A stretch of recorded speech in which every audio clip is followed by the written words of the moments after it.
সবাইকে শুভেচ্ছা। আজকে আমরা এসেছি বগুড়া থেকে 20 কিলোমিটার দূরে শেরপুর উপজেলায় এবং আমার পেছনে আপনারা একটা মসজিদ দেখতে পাচ্ছেন। এই মসজিদটা 442 বছর পুরনো এবং আজকে আপনাদের এই মসজিদ সম্বন্ধে বিস্তারিত জানাবো। আসুন।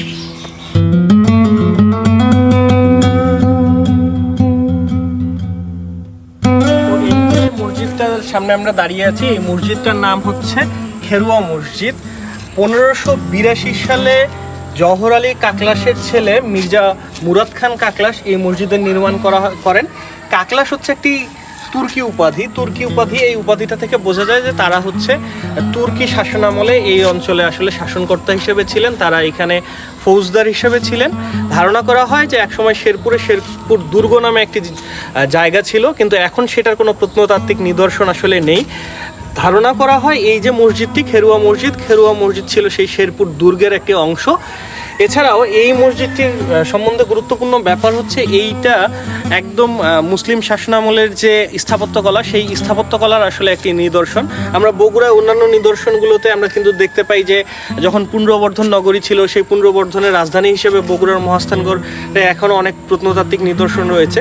এইটি টিকে রয়েছে মুসলিম শাসনামলের একটি নিদর্শন হিসেবে। এবং আপনারা এই পুরো মসজিদের যে দেয়ালগুলো দেখবেন, দেয়ালগুলো বেশ মোটা, প্রায় 1.52 মিটার এক একটার ওয়াইড এক একটা দেয়ালের, এবং ভেতরের পুরো স্থাপত্য কলাটাই কিন্তু একেবারেই ভিন্ন।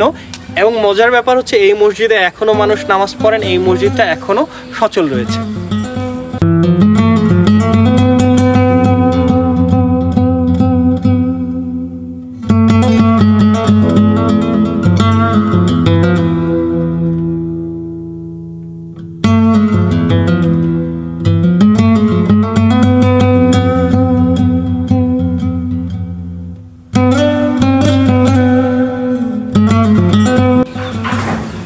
কোনো জাতির জন্য তার ইতিহাস, তার ঐতিহ্য খুবই গুরুত্বপূর্ণ। এটা তার পরিচয় বহন করে। একটা জাতি কীভাবে বিকশিত হয়েছে, কিভাবে তার নানান ধরনের পরিবর্তন ঘটেছে, সেগুলো কিন্তু আসলে তার ইতিহাসের মধ্যে সংরক্ষিত থাকে।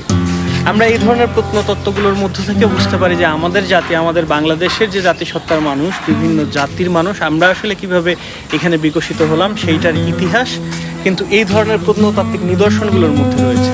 তাই এই সমস্ত প্রত্নতাত্ত্বিক নিদর্শন আমাদের রক্ষা করা, এগুলোকে আরও গভীরভাবে জানা, বোঝা, এটা খুবই জরুরি। সবাইকে ধন্যবাদ। আশা করছি আপনারা আমাদের এই ভিডিওটি দেখেছেন এবং আপনাদের ভালো লেগেছে।